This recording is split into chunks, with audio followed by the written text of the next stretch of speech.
Welcome to the deep dive. So today we're jumping right into an online retailer you asked us about, ForceCore Shop. And the big question is, well, is this legit outdoor gear? Or are we looking at a potentially risky store? Yeah, this is such a classic case study for online shopping today, isn't it? On the one hand, everything looks right. The website is professional, and they take secure payments. PayPal, credit cards, all the stuff that makes a buyer feel safe. Okay, so let's dig into that professional facade first. ForceCore Shop is really selling this image of a tough built for the wild brand. The site's clean, lots of products. They even have that 30-day money-back guarantee plastered on there. Oh, absolutely. And that branding is working hard to build your trust from the moment you land on the page. Right? But, and this is the big but, that's where the first major red flag pops up. Which is? The hidden identity. Our sources found the domain is brand new.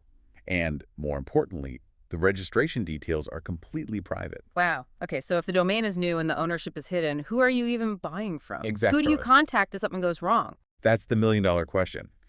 And that lack of transparency, it ties directly into the second big problem, the reviews. Oh, the customer feedback.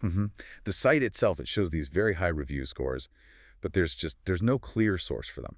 And when you look for independent customer feedback, it's scarce, almost non-existent. So the high scores are probably just numbers they put on their own website. It's highly suspect, yeah. That's a huge disconnect, isn't it? A brand that claims to be tough should have a trail of happy customers out there backing it up. Right. Not just some unverified stars on a product page. And, that uncertainty is even reflected in the external security checks. What do you mean? Well, the checks are split. Some tools rate the site as moderately safe, which is fine. But then other tools are flagging it as potentially risky. So there's no clear consensus that this store is reliable yet. Okay, so if you put all of that together, the hidden owner, the new domain, the questionable reviews, and the split safety ratings, what's the bottom line from our sources? The bottom line is caution.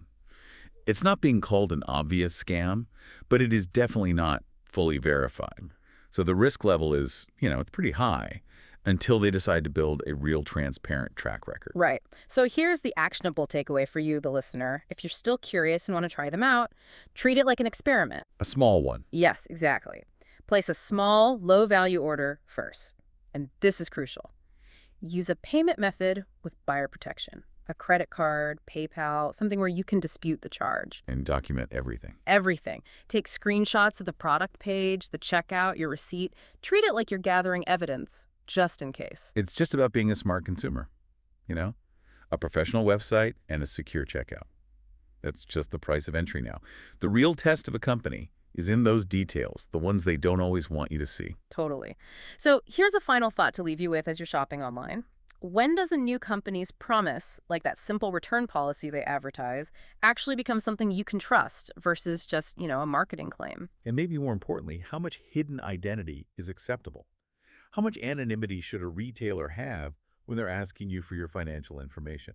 Something to think about next time you're about to click buy.